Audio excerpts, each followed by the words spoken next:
How to choose who can mention you on TikTok. Today guys, I will show you how to do this. Just watch this video until the end and make sure that you subscribe and you like this video.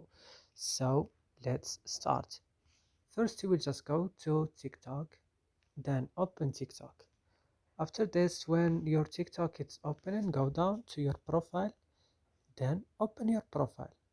After this, when your profile is opening, go here on this three line, then click, and then go to settings and privacy. Then go to privacy and go to mention and tags.